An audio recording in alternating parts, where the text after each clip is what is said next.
welcome to episode 12 of the Power Toku Show DX.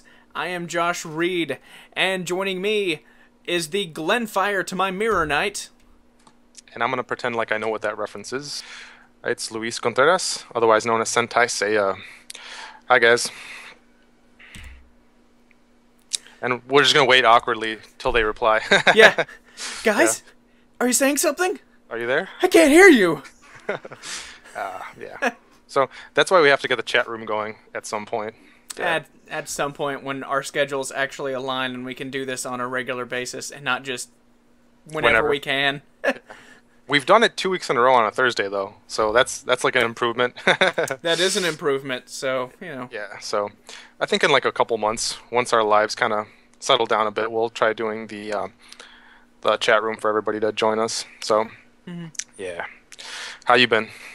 I've been fantastic. Just been waiting on some job stuff coming in. I might have some sweet announcements the next time we do this show. Playing with some Ninja Turtles? Yeah, I have been playing with some Ninja Turtles. Yeah. For better or for worse. But, you know, we'll discuss those probably next week when we are actually sitting in on the CollectionDX show. Yeah. So, yeah. It'll be a lot of Ninja Turtle stuff, I think, that week. Oh, yeah. It'll definitely be a Ninja Turtles week. Yeah. But, hey, that's not this show. Nope. We got a ton of news. Just a crap ton of news. So much news. It's just like pouring. Yeah, out of us. Just so much news. Yeah, let's stop with the small talk and jump right into the news. Jump right into the toy talk. Yeah, toy talk news.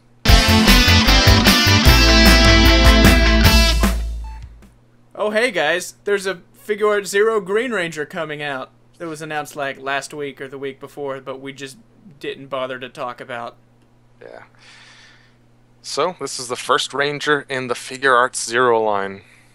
Obviously, they picked a character that's popular both in the States and somewhat in Japan. You know, people love them some Tommy, so... it looks good, for the most part. What do you think? Yeah, I mean, it looks good. It looks like a very muscular man in a suit, which I'm actually totally cool with. Yeah. That's the only thing I don't like, though. I like the fact that it looks like a suit. You have, like, the wrinkles and the way the suit moves and stuff. It looks like it would in the show, except for the fact that he is a little bit too muscular. Yeah. I mean, just look at those quads. They're just...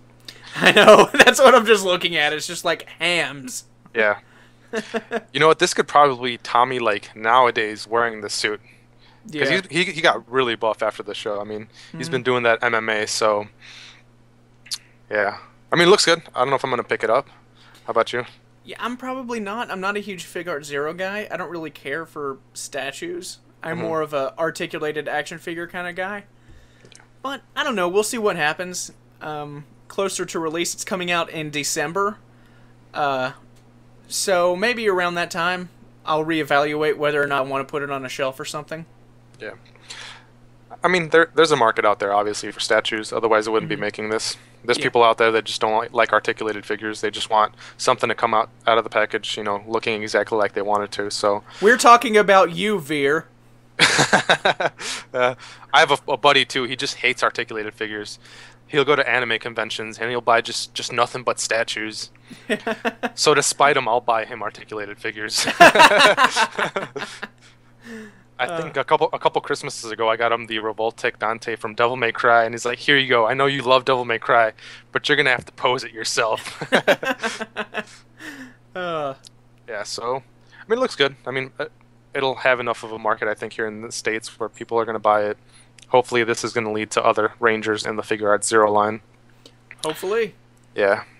So, very cool. And that's it for news. All right. Yeah, we're done with news. Let's go on to reviews now. Alright, so first up, we're going to talk about something that's not an action figure. The SIG Fighter SS. And this is from Ultraman Gaia? Yes. Okay. Ultraman Gaia. Yeah. I've still yet to watch any of the Ultraman series, so I don't know the difference. I've watched a couple, but I have not seen Ultraman Gaia. Which is really sad, because I've actually done a couple of Ultraman Gaia reviews. Was that what the reference was from the intro? No, that was Ultraman Zero. Okay, alright. So this is from... What's the name of the line again? Ultra Fighter. Yeah. So this is a line that Bandai It's started. Ultra Mechanics World. That's Ultra what it was. Mechanics. Yeah, Ultra Mechanics World. So Bandai started this line. They did a couple toys, and then it didn't do so hot. Um, this is a review by Sininji. I forgot already how to pronounce his name. We're just gonna say Synergy because that's the way we've said it, and no one's complained. Including the man himself. So awesome pictures, really cool looking. This is a plane basically that's used by the humans, whatever the human force is called in this. I know he mentioned it at the beginning of the review. The Almost Science Patrol. Yeah. So I like it though. It's really cool. You know what it reminds me of? Like the Core Fighter from Gundam. Yeah, I can definitely see that. Mainly because it's blue and it's got a pointy thing on the front. Yeah, and the thing kind of like folds in, and you can totally see that, you know, becoming the cockpit of a Gundam. So he liked it. I mean, for the price that he got it for, he said he got it on sale, I think at Hobby Link Japan. So he would recommend it if you can pick it up on the cheap, but not necessarily for full price. Because it retailed for 4,800 yen, which is basically SRC price, and you get a whole lot less for the same price. So I mean, it's neat if you're into ships, but there's really not much articulation. It does become into that container thing that you're seeing right there. From what I was reading in the show, you can just shoot those out as containers, and then they can deploy that way, and you have your fighters showing up on the battlefield. So, cool looking. Like I said, to me it just looks like a Core Fighter, but good review, awesome pictures. He should do like product pictures for Bandai. That's how good he is. that, like, as I was looking through these, I was like, this looks like something that Bandai would put out themselves to get people to want to buy this. Yeah, especially the background. Because, like, Synergy is, like, doing a terrible job of trying to get you to only buy it on, like, super sale if you can find it. But he's just like, don't buy it, it's not worth the money. But it's just like, this looks gorgeous, so it looks like it's worth the money. Yeah. Wouldn't it be funny if we found out that he actually does the product photography for Bandai? That would be awesome. Yeah, very cool. But then he wouldn't have to buy the toy, so that wouldn't make sense, would it? Yeah, well. Yeah. So anyways, great job. We just wanted to touch on this real quick, just because it's a little bit different, and it's Toku related. So Yeah. good job on the review, the pictures, the words, and all that good stuff. Yep. All right, let's jump on to some more Ultraman stuff. Alright, so next up is a review from one of the guys from Georgia, Mr. Dekun. My former roommate. Yeah. So this is from Ultraman something or other? What is it again? Ultraman Taro. Okay. Yeah, shows my Ultraman knowledge. This is the father of Ultra, who is the father of Ultraman Taro, and the husband of Mother of Ultra. Dekun did a Mother of Ultra review a couple of weeks ago. Yeah. It's pretty funny because he posted that on Father's Day. And only after that, he realized it. He's like, no, I missed my opportunity to do Father of Ultra on Father's Day. Yeah. That made me laugh. Yeah. But this is a big, chunky Ultra act because since he is the father of Ultra, he is just a beefcake.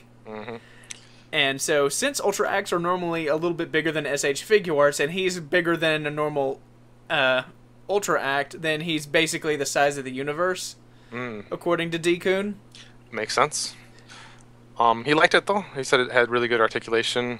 The paint job, he said, on the belt was a little sloppy. We just saw it like a couple pictures ago.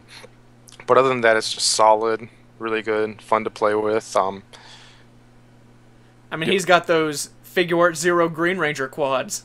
Yeah. Yeah. But he earned them. Yep. Oh, yeah. Strutting his stuff. Yeah. So he comes with that dog toy that Dekun calls it. Yeah, it basically is a dog chew toy. What is it really in the show? Have you seen this one? No, it's I don't I have no idea. Yeah. I've only seen parts of Ultraman Taro. We fail for the first 2 reviews. Yeah, I know. All right. I need to go back and actually watch every Ultraman series. Yeah. There's only a couple that have been fan subbed, right? Like officially. Yeah. Yeah. What, you mean officially fan subtitled?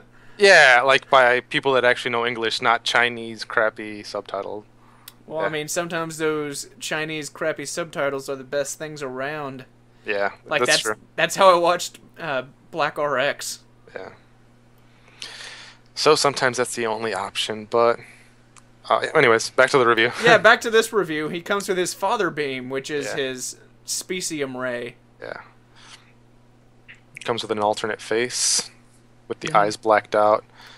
And his blinking red timer thing, Yeah. which I don't really care. I never put those things on my Ultraman anyway. Mm.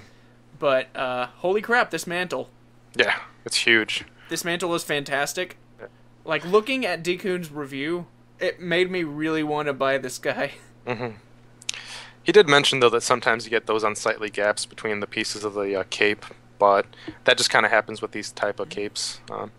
Bandai does the same thing with the St. Cloth Myth line, the three-piece cape with the same type of like hinges at the top or whatever, the ball joints. I mean, so just got to make sure you keep them enough together so you don't get those gaps. But other than that, it just looks awesome. And he's strong, as he puts it. Yep. Yeah. I think at the end he said he mentioned he tried to get him to pick up the Masterpiece Soundwave, but then the toy just crumbled underneath the weight. So That makes a lot of sense. I really love this pose of him lifting up, SIC skull. yeah, It's just, you can see his manliness yeah. emanating throughout this thing. And Skull is pretty manly. Yeah, He is hard boiled, so he is super hard boiled. yeah. Just shows how much more badass Father of Ultra is, or stronger at least.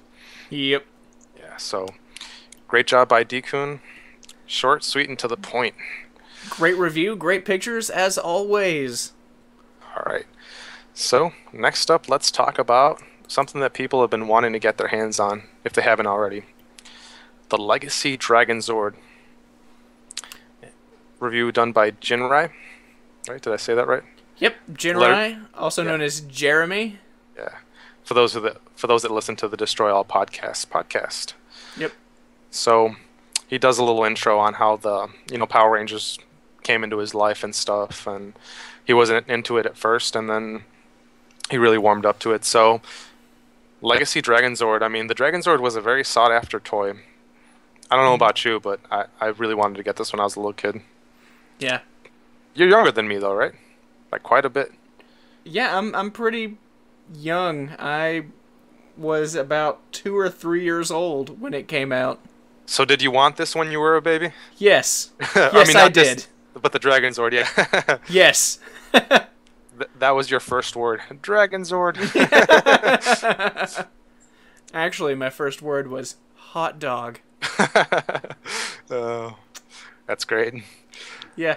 So, yeah, as a kid, I mean, I think I was in like what, 5th or 6th grade when this came out, somewhere around there. Yeah, I think like 5th grade when Power Rangers came out. So my parents didn't have a whole lot of money, so I didn't get any of the Megazords. I got some of the action figures. So for me, this is a piece that I really wanted to get, and it's just a piece that a lot of people have been waiting for. We had they announced the 2010 version that never came out Yeah. to go along with the 2010 Megazord, and I'm not sure if they announced it or they hinted that it was coming, but then it went nowhere. yeah, they alluded to the fact that it was coming out. But I think that was also around the time that the franchise switched back over to Saban, right? Yeah. But So- I mean, it was still Bandai Yeah, doing the toys, so. yeah. So who knows what was going on? Maybe they decided to focus on Power Ranger Samurai or whatnot. But we didn't get the original 2010 Dragonzord. But now we got this, and I'm pretty happy with this, actually. I have one too. It's got a lot of nice die cast. The tail is articulated. You have extra hands. You have like the hands with, just pointing forward as it was shooting the missiles. And then you have the hands where the fingers are pointed in. So it's really nice. It feels like an action figure almost, in some respects, just because of the articulation, the extra hands, and all that stuff.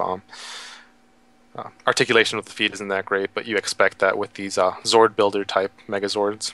Or pretty much any, DX, Power Rangers, Megazord, or Super Sentai robot. Yeah, The articulation is never great. yeah, that's true. Terra Gordon last year had some pretty good articulation. Yeah. But that was just due to the fact that it had to, move its arms and legs to transform between the Pteranodon and the robot form. So it was just, coincidence that it had fairly decent articulation. They never really think about the articulation with these. It's not, a driving point with these toys, but Yeah. looks good. It combines with the Legacy Megazord. You can also combine it with the 2010 Megazord because it's basically the same, minus the diecast. That's what I had to do. I think I mentioned before that I didn't pick up the Legacy Megazord, so I had a heavy, Dragonzord on top of, just an all plastic Megazord. So made things a little bit harder for me. The toy wasn't as stable. Jeremy did mention that when he put the Dragonzord on top of the Megazord, he had the issues with sometimes the feet would fall off due to the heavy weight or whatever. So not a perfect combination, but looks pretty good. Yeah. It's got a lot of pictures, really goes into detail on how to transform this guy. So, you gonna pick this guy up, Josh? I've been trying to pick this guy up for a really long time, and I think I'm just gonna give up on the pre-order that I had at Toys R Us. Oh yeah, I think that's done and over with. I think that's pretty much done, over with, and canceled. I just need to make it official and make sure they don't charge my credit card. Because if you guys have been following me for the last couple of months, I've been having issues because I pre-ordered all of the Legacy stuff from Toys R Us, and after I got the confirmation of them saying, alright, you pre-ordered it, I then heard nothing, and then the stuff came to stores, and then I'm sitting there with open, unfulfilled pre-orders, just waiting, and then nothing has happened. I'm pretty sure they canceled it and just didn't tell me. Yeah, they have a mess of a distribution system. I think I pre-ordered mine after you did. I think we might have talked about this. And I was just like, I'm going to throw a pre-order on just to see what happens. And I got mine at a very bad time when I was hit with a whole bunch of bills and stuff. I had my dog, she had the vet bills and all that other stuff that just happened to hit me, some car bills and all that stuff. So I was like, well, I'll bite the bullet. I'm going to review it for CDX. But it turned out that Jeremy was already planning on reviewing it. So, he took on the task, which is good. I have plenty of other stuff to review, so he did a pretty good job. He combined it also with the Mix and Match Titanus. Mentions how it was basically built to store the Megazord and the Dragonzord for the 2010, but yeah, I believe the Legacy Titanus is a slight remold of this figure, so I mean, it's not like he's wasting his time, making an Ultrazord there. Yeah, I was looking at it too, and it seems like they're just gonna improve the mix and match version for the Legacy, and that was gonna be like what, $200, I think. Yeah. Yeah. So yeah, I don't think that's gonna be worth that much. Yeah, I don't know. I can live without a diecast Titanus if it's $200. Yeah.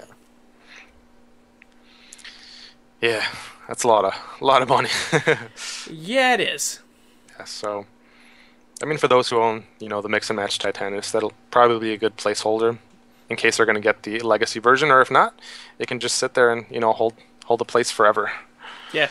So, some cool pictures. You also see him playing with the vinyls and stuff, bringing those in, even though they're not quite in scale with all the Megazords, but, a lot of pictures.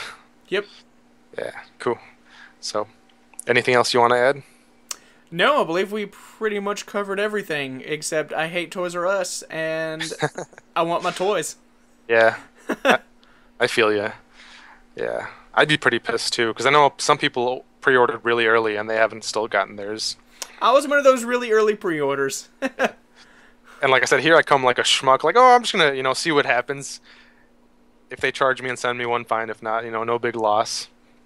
I would definitely recommend, though, getting the Legacy Megazord if you get the Legacy Dragonzord, just because you need those diecast parts to hold up the Legacy Megazord or Legacy Dragonzord very well.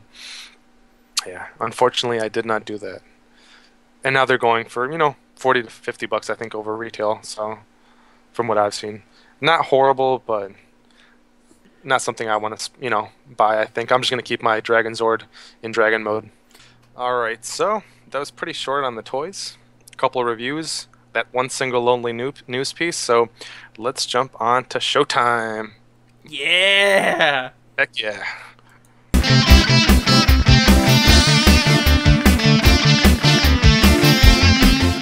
Okay, guys, so we're going to be talking about ToQger's episodes 16, 17, and 18. Basically, episode 16, the Rangers ran around, saved a kid, nothing happened, whatever. Moving on to episode 17. Episode 17 was actually pretty good because we were finally introduced to the 6th Ranger. And it's Ticket. It's Ticket. For like 2 seconds. Oh. But yeah, the conductor and Ticket transform using the little transforming device, and only Ticket transforms. Holding the train.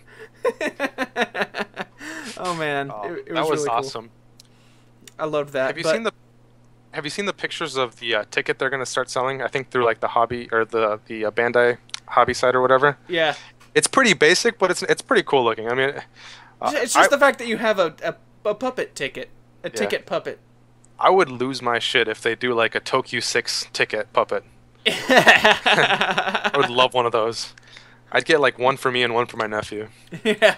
So anyways, back to the show. Yeah. Episode 17 introduced to Zaram, who was an ex-Shadow. And he is obsessed with death. Yeah. Every time he goes to do something, he's just like, and then I will disappear and go to my death. He feels really bad for what he did, you know, when he was a Shadow, which really wasn't that bad. Yeah, it wasn't. He literally just rained on people and ruined their days. Yeah, they're like, oh no, now we have to stay indoors and, you know, I don't know, maybe put together a puzzle or something. I don't know, yeah. Yeah, and even Wright says, you know, that's not even that bad. Most people probably didn't even realize it was a monster's doing. They just thought it was a rainy day outside. He's just like, no. I can never be forgiven for what I've done. Yeah. So he feels that, you know, the ultimate sacrifice, you know, killing himself is the only way to right, you know, the wrongs that he did. Mm-hmm. Yeah. So there's that. He's introduced. He has some cool moments and some goofy moments. So he's an interesting character. I really like it. It actually, episode 16 was just like, okay. It was par for the course for a ToQger episode. It was okay, but not mind-blowing. But then episode 17 was actually really good, and I had a really fun time watching it, and I was like, yeah, that's cool. And then at the end of the episode, he's just like, I'm not a ToQger, and he just leaves, and I'm just like, well, okay. Yeah. But of course, in usual Super Sentai fashion, they have to find a way to get him back on the team. Mm-hmm. And of course they do in episode 18. Yeah. Even though a couple of them don't want him on the team. Yeah, it was basically just Hikari, who was all just like, I don't trust him, and then Wright's just like, I trust everyone, and then Hikari's like, I'm a useless character that no one cares about. And, you know what I didn't like about that, though? Is they kind of made Hikari, like, a little bit likable in the detective episode, and now he's just going back to being a douche. Yeah, he's pretty much worthless as a character. Yeah. Kind of like Kagura. I don't know. I still like Kagura. Really? That's why I didn't like episode 16. Because okay. at first it seemed like it was going to be a Kagura/Tokachi episode, and then they kind of left him out, and then it was like, oh, you know, she's going to help the one girl, you know, find her imagination again and stuff, and I was like, all right, I guess I'll sit through this. Yeah. So, anyways, we were talking about the fact that Wright is, you know, he's cool. He's down with what's his name? Zaram. Yeah, him being the new ToQger. And I'm distracted by Tokyo 6 Ticket. Yeah. Right, we can't talk till this slide's over. All right, now we can talk. All right. So, anyways, in usual fashion, in that episode we have the monster that shows up that puts those like headpieces on the humans, and basically, if they hear their name, they get like a shock or some sort of, you know, painful. They get a migraine. Yeah, something like that. And so he does it to Wright. They kidnap Wright so that the Emperor can talk to what's his face, Zaram, about how he was able to go from the darkness to the light. And why they just didn't kidnap Zaram is beyond me. So Wright could have something to do.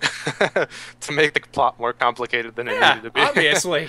Yeah, I mean, he's the evil emperor. He made Zaram go back to his his evil form. Why not just take him? Yeah, well. Yeah.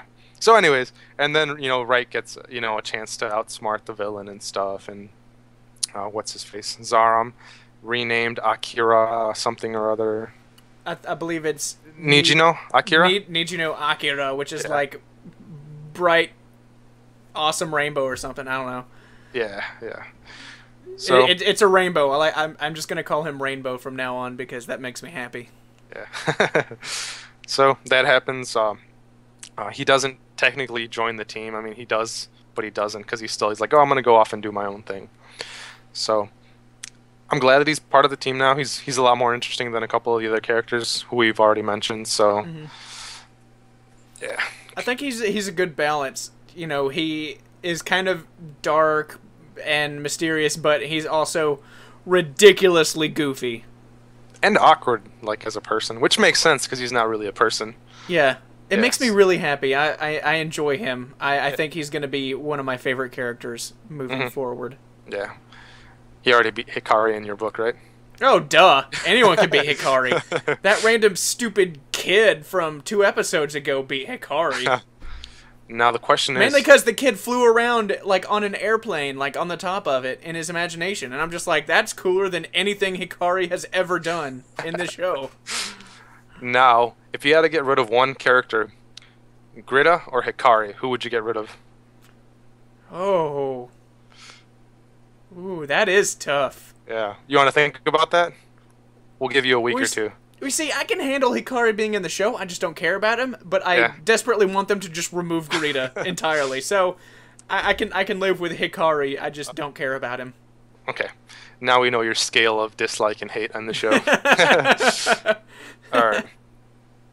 So hopefully they just make Grita grow up, I think. That would just solve all the issues. Yeah, I mean, it would, but... Why do we keep talking about it? Why do we keep bringing up Giant... she wasn't even in the last, 3 episodes. Yeah. Well, she was in there for, a second. You did it last time, I did it this time, so... we're just not going to talk about her. We should have, our version of a swear jar. Every time one of us brings up Grita, we have to put, $1 in the jar. Yeah. Make it more high stakes, though, $10. Any episode she's not in that one of us talks about her, $10 in the jar. That'll be awesome. All right. So, anyways, they're fun episodes. We got to meet the new ToQger, and it's going to be cool seeing what he does going forward. We also get to see the Drill Ressha, which was originally an evil train, but now it's part of the Ressha, army. So, really cool. And pretty soon we're going to see the new ToQger, the new mecha, the Build-Dio. So that's the one I'm looking forward to. Yeah. Yes. The Build-Dio looks really cool, and I can't wait to see it in action next episode. Yeah. All right. So that's it for that. We are, in fact, done with ToQger. We are completely caught up now, guys. Yeah. How weird is that? It is. So we have to definitely do an episode next week or we're going to fall behind. Yeah. All right, so now we're going to talk about Kamen Rider Gaim, episode 35, and we're joined by a special guest, Adam Power. So basically the meat of this episode is, they're trying to infiltrate the Yggdrasil base, trying to bring down the overlords, and during that process, what's-her-face? And Kaito, I should know her name. It's something with an M. Yeah, Minato. There you go. Minato, yeah, that's it. Yeah. Minato and Kaito try to hint, or not even hint, just flat out tell Kota, Michi's not who you think he is. Michi's a bad guy. He is. Get that through your skull. But he's he was like, no, you guys are wrong. Stop talking crap about him. And then the truth, literally, hits him. Yeah, because Michi hits him. Yeah. With violence. So that happens. I'm glad that it's finally gotten to this point. They've been building it up for God knows how many episodes now. I mean, how many times has Michi tried to kill him? Yeah. And he's always conveniently knocked out and doesn't see it, but... Yeah. And then he just wakes up and he's like, la la la la la, life is Michi's good. my best friend. I love him. Yeah, I'm gonna call him up. We're BFFs. Yeah, and I'm gonna turn my back to him all the time, and I'm gonna listen to loud music and not pay attention. Yeah. Anything he says, I'm gonna follow it, you know? Yeah. No matter how weird the plan sounds, sure, I'm gonna go, untransformed into the forest by myself. No problem, Michi. That doesn't sound weird. I trust you, because you would never do anything to hurt me. Yeah. Except now he actually hurts him. Yep. So the fight starts. Takatora was also released by the Overlord. Mm-hmm. He's kind of broken as a character now. He's like just seeing that his corporation, Yggdrasil, has fallen. Everything Not only he stood, fallen, that it's betrayed him. yeah, everything he's been trying to, go for, try to save humanity. Everything he believed in is just not there anymore. He doesn't want to show himself, though. He doesn't really know, who's on his side, because he sees Kota with Minato. I'm gonna actually remember her name now, I think. Yeah. And so he figures maybe, Ryoma's behind all this, and so he's just laying low a bit. So Michi is also trying to save the members of Team Gaim. He's got this twisted, mentality. He thinks he's going to be able to, just let the world fall to crap and everybody die, but be able to save the people that are important to him. But she sees through that. She says, I believe in Kota because he's got hope and he hasn't given up on that. And that really is what drives, Kota, is he still has that vision of being able to save the world. As where Michi, is just trying to cut the losses as best he can. But at the same time, he's very selfish with his own ambition. So we have that. And then at the end, the last couple minutes, the fight starts and cliffhanger. Yeah. Yeah. But apparently next episode we're going to get some Takatora versus Michi. Some Zangetsu versus Shin Zangetsu action. Yeah. So I can't wait for that. Yeah. You know what's weird? I was watching the very first episode of Kamen Rider Gaim. And if you remember then that they show all the different factions of the Kamen Riders fighting each other. And Michi is with Zangetsu, or with Takatora.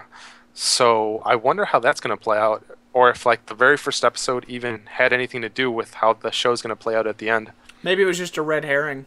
Yeah, could be, because, well, if you remember in like Decade, you see like the stuff that's going to happen later on in the very first episode. Yeah, but all that stuff was stupid. Yeah, but it actually plays out that way. So, yeah, who knows? I really hope. I don't know. I mean, I want to see Michi be taken out. But I wonder if he's going to be saved by Kota's, shining hope. Oh, obviously. Of course he is. Yeah. Like, there's no way around it. They're not just going to let a good character turn into evil and then, like, die. I don't know, though. Unless they do! They could! This show's been that good at, like, the writing and everything that you don't know what's going to happen next, so I could see it going either way. How do you want to see it play out? I don't know how I want to see it. I just want to see how they do it. Yeah. And hopefully they do it well. I mean, they've been doing just solid for the past 35 episodes. Yeah, every single episode has been great. Yeah. That reminds me, I think we're only like, 10 episodes away from the finale? Yeah. Give or take, that's about the length of usual shows, the Kamen Rider shows. Around 48 episodes, so yeah, we are getting close to the end. Yeah, I heard this Gaim is going to be a little bit shorter, just to give time for the new show to start. So I have no problem with that as long as it ends well. It doesn't have a crappy ending like some of the other Kamen Rider shows got. So yeah, as long as it doesn't have like a stupid Fize ending. Oh my! I can talk for hours on how much I hated the ending to Fize. It's not as bad as the Hibiki ending. I think that takes the cake on crappy endings. Yeah. Okay.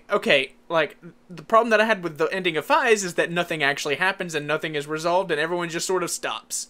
Yeah. The thing about Hibiki is that the show fell apart and they just didn't know how to end it. Yeah, and they didn't end it well. So, anyways, we'll talk about that once we do our journey through the decade episode. Or episodes, if we want to split it up, I don't know. We should probably split that up and, Yeah. I figure that'll be cool, for people that aren't watching the older Kamen Rider shows. Yeah. We give them the info on what's good, what to watch, what not to watch, and all that stuff. I think it should be me, you, and Michael. Get like a group of 3 people just talking about those shows. We'll make it happen one of these days. It's gonna happen. Yeah, once life settles down and we get everything worked out, we'll do that. We'll do those episodes. So that's it for shows. Yeah, I lost my crap during this episode. I was like, oh, it's going down. Yeah. It was such a build up, and oh man, it's finally coming to fruition. The payoff is here. So that's it. Pretty short on the reviews and all that good stuff and the shows.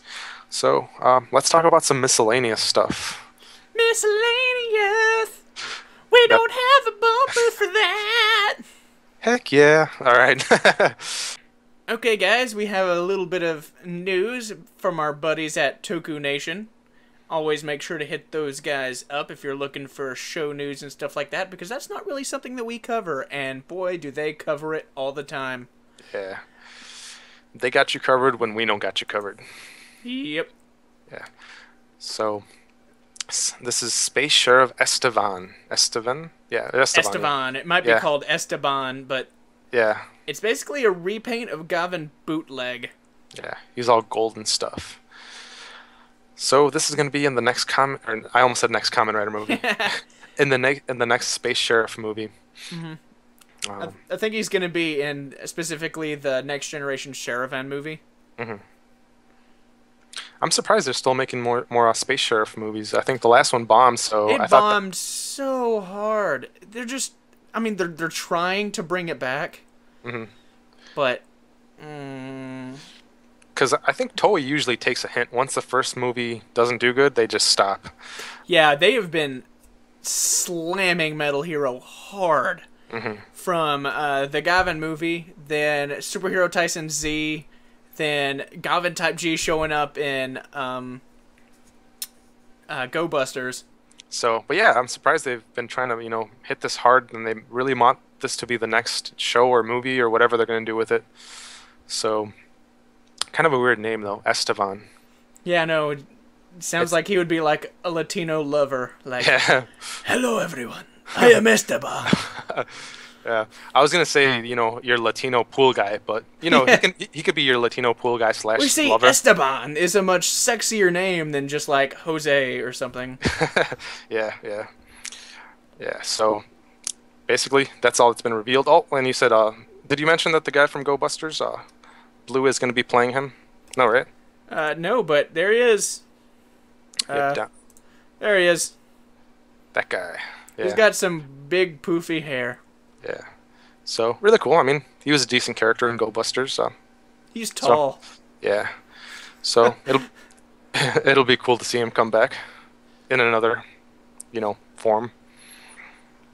Yeah. And say it'd be weird if they did like a Go Busters, Space Sheriff crossover, but I think they're pretty much done with Go Busters. Yep. Yeah.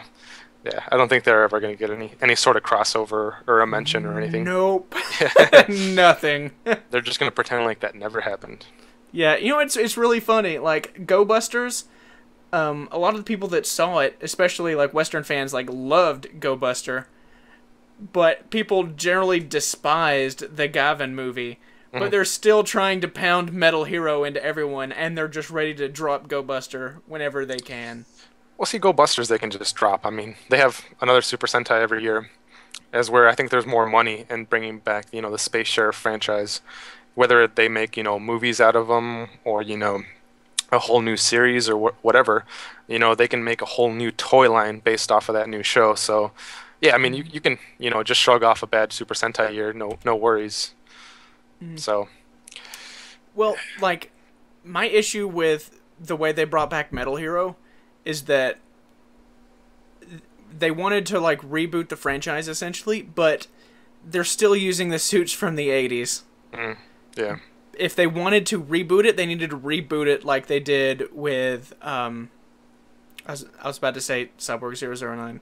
Kikaider? Yeah, I tried to say Kikaider, but just Shotaro Ishinomori is just all in my brain right now. He's all up in that. Yeah, he's all up in there.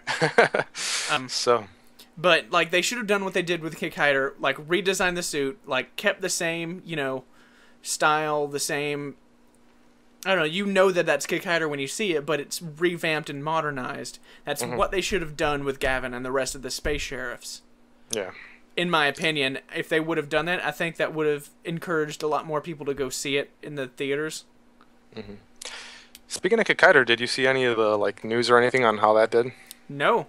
Me neither, so I'm just wondering. Yep. Making conversation. Yeah, conversation. Yeah. So, anyways, we'll talk about that if we ever hear how that did. Turns out they spent all that money on those fancy redesigns, and it just is horrible. That would suck. So, anyways, that's coming down the line, I think, later this year. The movie, the Space Sheriff. What are we doing? Gavan? No, not Gavan. It's Sherivan Next Generation, and then they'll get Scheider, the Next Generation. Yeah. Yeah. They should bring back Beetleborgs. I wonder if that would do well. Well, I mean, they did have B-Fighter and B-Fighter Kabuto and Superhero Tyson Z. Yeah. For a split second. Yeah, but not like their own show, though. Yeah. See, I wonder if they could make a splash that way. If they could somehow get, Saban to just jump on board co-producing the show or a movie. Well, the problem is that I went back and rewatched Beetleborgs, and that show is terrible.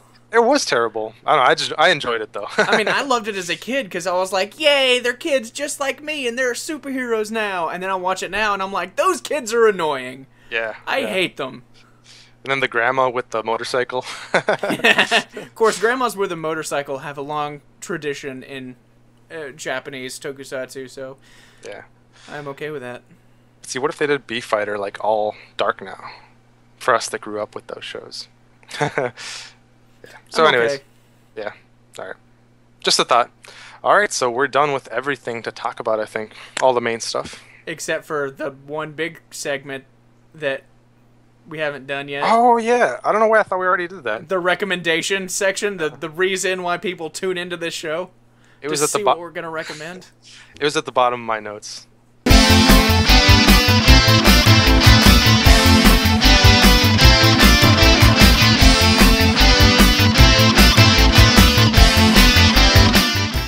So, you're going to fly solo this time again, because I haven't seen this. I've seen clips, but I haven't seen enough of it to talk about it, so it's all you. You're a horrible person. We're talking about Spider-Man. Yeah. The Japanese tokusatsu series that pretty much introduced Japan to Spider-Man, and it's fantastic. Yep. And also a tidbit of information, this is also how the robots started in Super Sentai. See, I know stuff about it, I just haven't watched a lot of it. Yeah. Well, if you know, see, Spider-Man is the emissary from hell. But this show is just, it's so good. Like, his name isn't Peter Parker. His name is slipping my mind, and people are going to be angry, but I don't care about his actual civilian name because it's not Peter Parker. But instead of being bitten by a radioactive spider and getting his powers, he is visited by aliens from the planet Arachnid.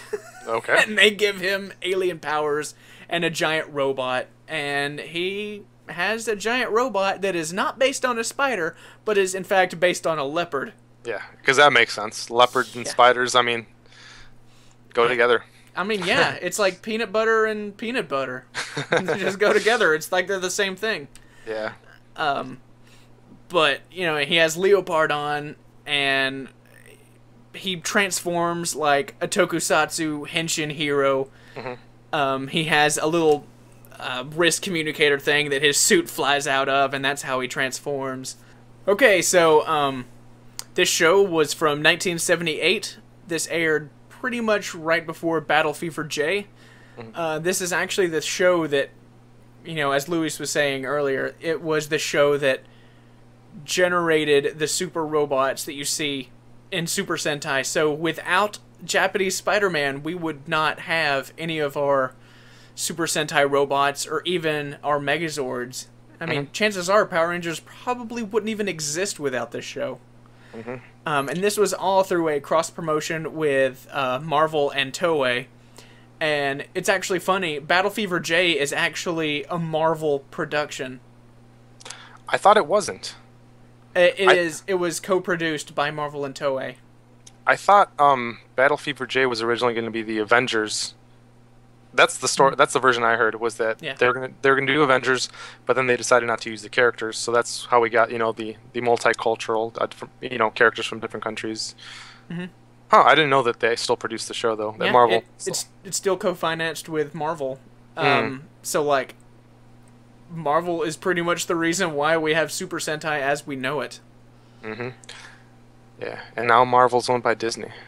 Yeah, it's weird. And Disney did own Power Rangers, but then they sold it back to Saban. Yeah. This thing is weird. Yeah. So, anyways, the show, comedy, action, is that what we're talking about? It's not supposed to be comedy. But It's just supposed to be, action, your typical, it's basically Kamen Rider without him being a Kamen Rider. Because he does, in fact, run around on a motorcycle because Spider-Man is a motorcycle racer. Okay. But, yeah. It's just your average tokusatsu show, except it's Spider-Man, and it's so over-the-top and spectacular. So Everyone needs to watch it.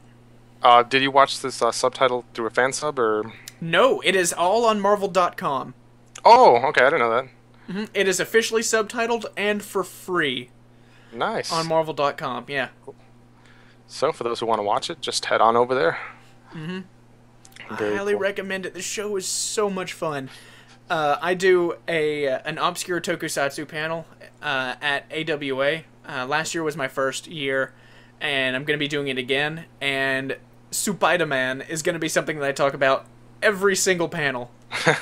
Just because I want to show so many clips. There are so many great clips, like, of him just, like, fighting monsters, like, underwater and, like, in trees.